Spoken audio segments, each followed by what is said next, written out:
in Houston, we have a tally ho on the ISS out the front windows. Flight day 3 of shuttle mission STS-133, showing a successful link-up of shuttle Discovery to the International Space Station on its final flight. Rendezvous activities got started early Saturday morning as the shuttle crew, Commander Steve Lindsay and his crew, got busy with engine firings that brought Discovery up underneath the International Space Station. My call, initiating RPM, 3, 2, 1, mark.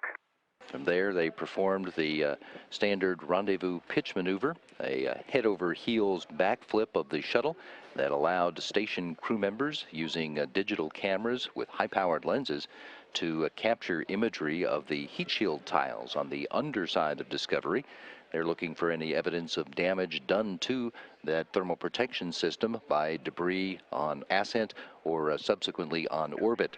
They then proceeded on into the docking, which took place at 1:14 Central Time, the 13th and final docking of Shuttle Discovery to the International Space Station.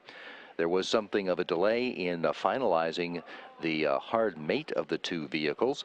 They had to wait until the relative motion of the two vehicles damped out. Go ahead for cameras. And in the process, that allowed, unfortunately, the stack rotated a bit in orbit because both vehicles were in free drift. But that was resolved in about a half an hour's time.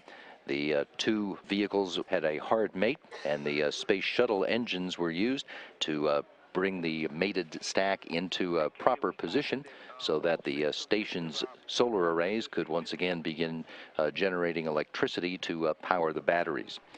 The hatches between the two vehicles opened at 3:16 Houston time, and the crew of the space shuttle joined their station crewmates on board and began right away to begin transfer of spacewalk equipment that will be used by mission specialists Al Drew and Steve Bowen during spacewalks coming up on Monday and Wednesday. The largest activity of the day was completed late in the crew day. The installation of the Express Logistics Carrier number 4 was completed through the use of the two robot arms. The space station's robotic arm unberthed the ELC-3 from the payload bay and handed it off to the space shuttle arm. Then the station arm changed its base of operations from the Harmony module to the mobile base system.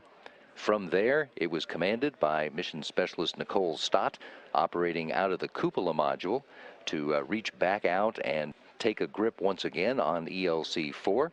The shuttle arm released it, and Stott guided ELC-4 to a berth on the underside of the space station's truss structure on the starboard 3 element, where the crew members completed their daily tasks.